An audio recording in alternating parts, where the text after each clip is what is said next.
Olá, paz de Deus a todos aqueles que me estão a ouvir, nomeadamente para os jovens, porque daquilo que me apercebi, esta mensagem é para a juventude. Antes de qualquer outra coisa, eu quero agradecer ao Fábio pelo convite e pela oportunidade de partilhar. Obviamente, eu gostaria de estar presente convosco, sinto saudades de cada um de vós, sem dúvida. Já há sensivelmente um ano, né, que não temos a oportunidade de estar juntos. Está bem, mas vocês sempre estão no meu coração e tenho orado por vocês, como acredito que oram por nós também e pelo nosso ministério, mas não podendo estar presencialmente, obviamente é um prazer poder fazê-lo por vídeo, está bem?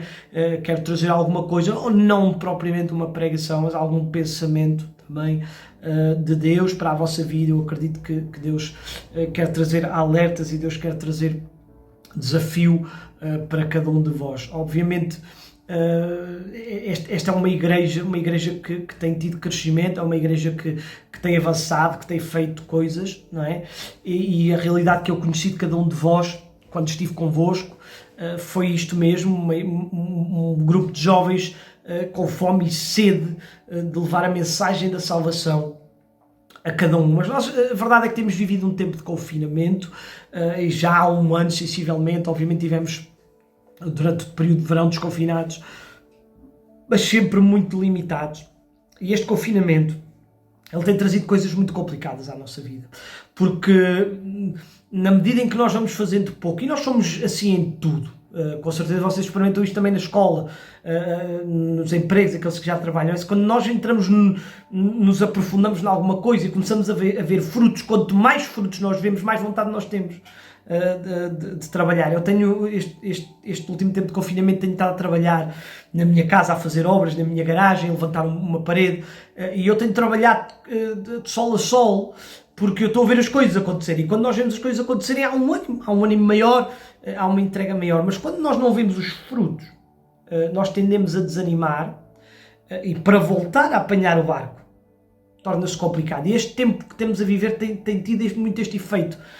Na igreja em geral, nós ficamos em casa, assistimos aos cultos online, e começamos a achar que é suficiente. Quando voltam os cultos presenciais, até nem temos tanta vontade de ir, queríamos mais ficar em casa. Mas voltando, fazemos os cultos presenciais, mas já não fazemos as atividades evangelísticas, já não levamos a mensagem às pessoas como fazíamos, já não temos tanto aquele cuidado. Corremos um risco de começar a pensar em nós mesmos e de viver um raciocínio de conforto, e isto leva ao egoísmo, e o egoísmo leva-nos a fugir muito da vontade de Deus, do propósito de Deus, daquilo que Deus quer fazer na vida de cada um de nós. É um risco que estamos a viver neste tempo, e eu queria trazer algum pensamento de alerta para que nós possamos, de alguma forma, sentirmos novamente motivados a fazer mais, a ir mais além. Eu gostava que nós pensássemos um bocadinho numa personagem bíblica chamada Geazi. Geazi não é um homem qualquer, e com certeza vocês já ouviram falar, e se quiserem perceber um bocadinho mais, vão ler o segundo livro de Reis, os primeiros capítulos do segundo livro de Reis. Geazi está muito referenciado, porque ele era o ajudador, ele era o aprendiz, por assim dizer, do profeta Eliseu. Eliseu era um homem de Deus, um homem tremendo. Eliseu era um homem tão cheio da presença de Deus, que nos ensina a palavra que depois de Eliseu ter morrido, já alguns anos depois de ele ter morrido, houve uma batalha junto da sua campa, e durante esta batalha um homem foi atingido mortalmente, e caiu morto, e enrolou para dentro da tumba de Eliseu, e diz que quando este corpo inanimado, morto, tocou nos ossos de Eliseu, ressuscitou. Era a autoridade de Deus na vida de Eliseu, a unção na vida de Eliseu era tão grande que após a sua morte ele ainda continuava a afetar vidas. Eliseu, ele tinha sido, por sua vez, aprendiz de Elias, e há coisas muito interessantes em Eliseu. Se vocês forem ler no primeiro livro de Reis, vão perceber isto.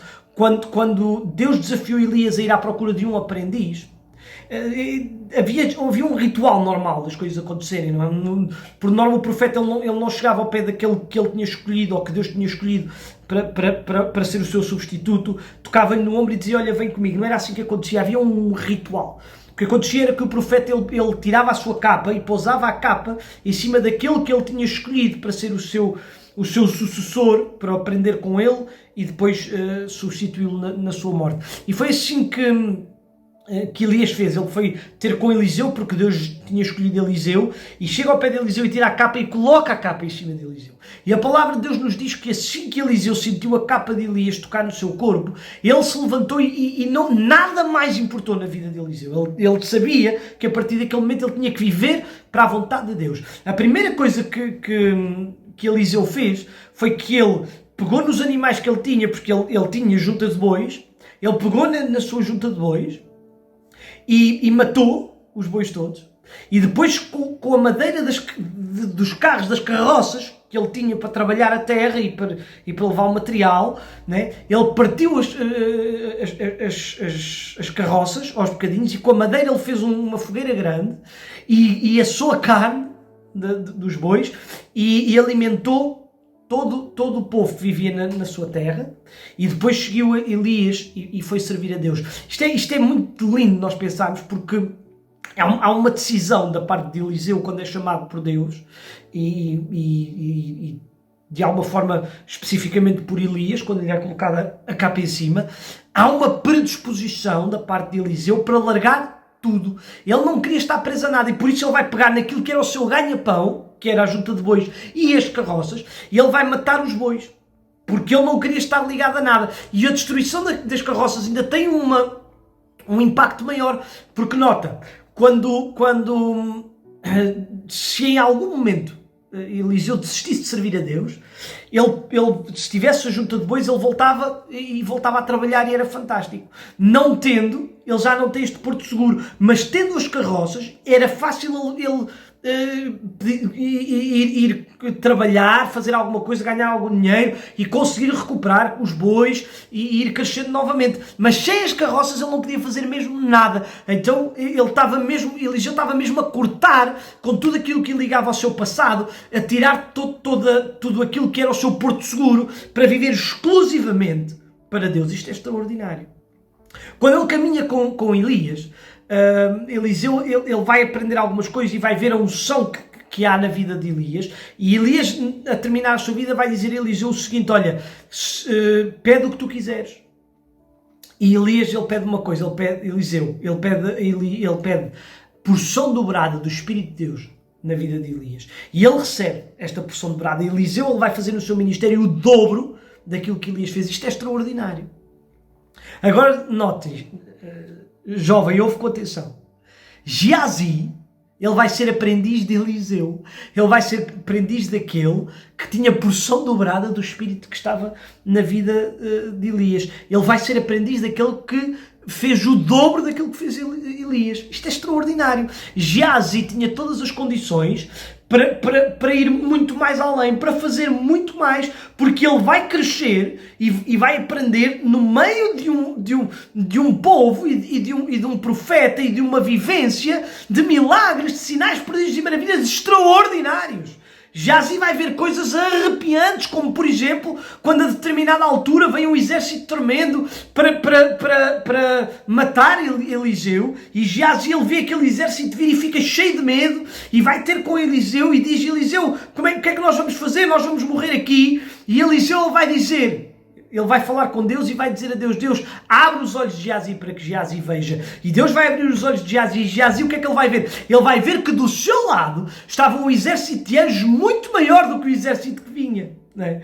E o povo, quando viu aquele exército de anjos, eles fugiram, eles fugiram cheios de medo. Geazi ele viu isto.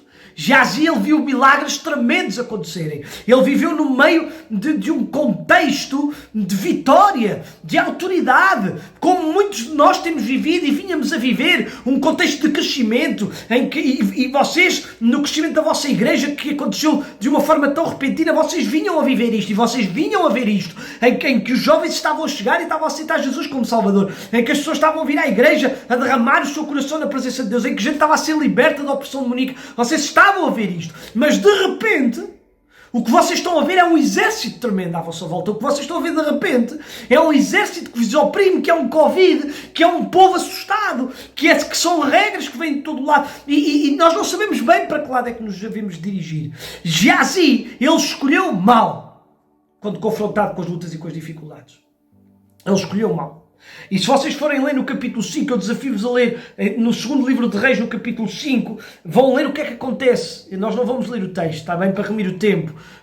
E eu não vou alongar muito, eu quero falar mais 5 minutos, está bem? Para não vos maçar. Mas leiam na vossa casa, leiam segundo livro de Reis, capítulo 5, versículo 20 em diante, vocês vão ler.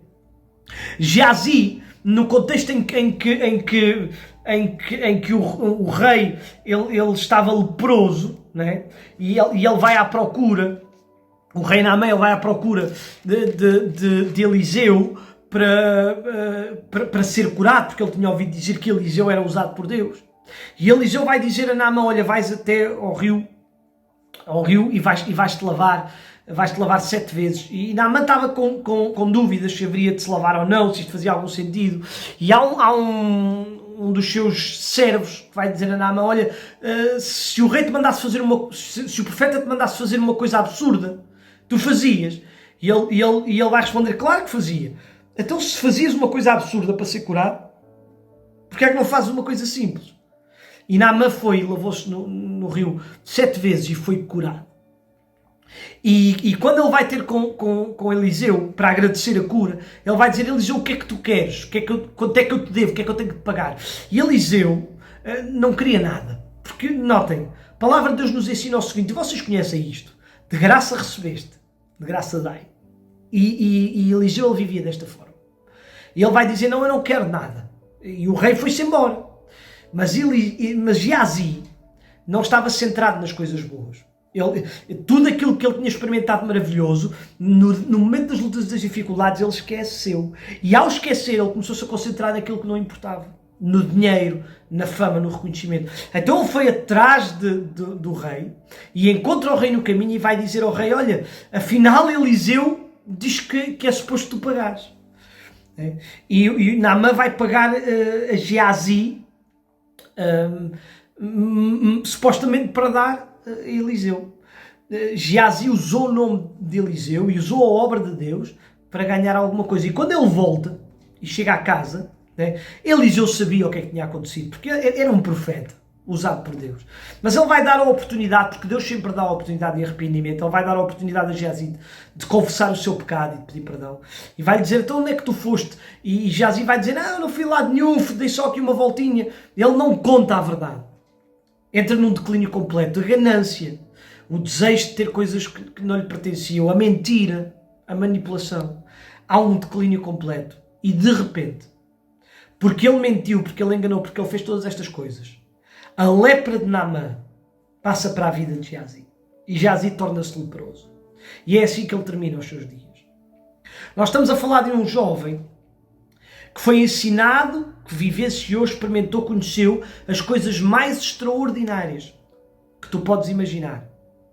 Mas em momento de luta e dificuldade, assustado com tudo aquilo que viu, escolheu mal, fez mal, tornou-se preguiçoso e começou a cobrar por aquilo que não fazia. E terminou doente, terminou mal. Jovem, tu já percebeste o que é que eu te quero dizer neste dia? Eu quero te desafiar a que neste tempo de confinamento, neste tempo de Covid, neste tempo de pandemia, tu não vivas amedrontado, que tu não vivas com medo do exército inimigo que está à tua volta. Maior é aquele que está em nós do que aquele que está no mundo. Deus ainda quer que hoje tu pregues o Evangelho. Deus ainda quer que hoje tu fales.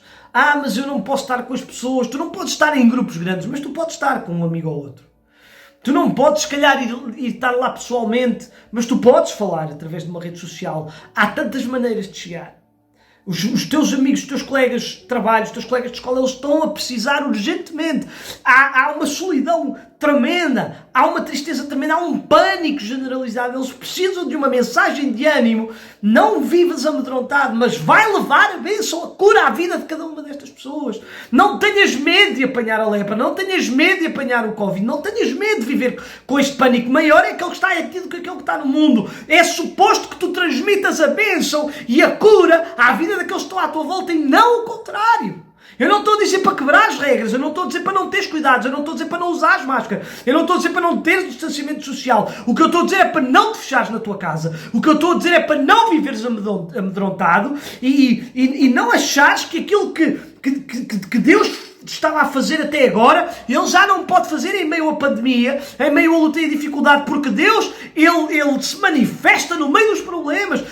A autoridade de Deus é revelada e manifestada numa dimensão extraordinária no meio das lutas e dificuldades. Nunca houve momentos em que Deus se movesse tanto quando nos momentos das lutas e das dificuldades, porque é quando a autoridade de Deus e o seu poder é testado, quando Deus é posto à prova, é quando Ele se revela e se manifesta como Todo-Poderoso. Este é o momento de Deus manifestar todo o seu poder e a sua autoridade. Deixa-te usar. Deus vai-te dar a oportunidade. Continua a falar de Deus às pessoas. Usa as redes sociais, o Facebook, o Instagram, o TikTok, tudo o que seja em que a juventude hoje está agarrada e abraça. Usa isso para levar a mensagem de Deus, para levar uma pregação tremenda de que Deus ainda hoje cura Covid. Deus cura depressão. Deus traz solução para os problemas financeiros na vida de cada um. Deus traz emprego à vida daqueles que querem trabalhar. Deus traz paz e alegria e gozo. Se tu fizeres a tua parte, Deus vai te usar e pessoas vão ser transformadas. Mas se tu te fechares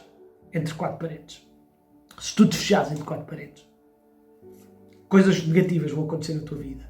Vai haver lepra. Deixa-me dizer uma coisa, jovem, e eu estou a falar apenas para vocês e por isso posso dizer isto com a vontade. Eu sou pastor de 8 igrejas. Eu não quis, de livre e espontânea vontade, cancelar os cultos, porque o nosso governo não nos proibiu de fazer cultos.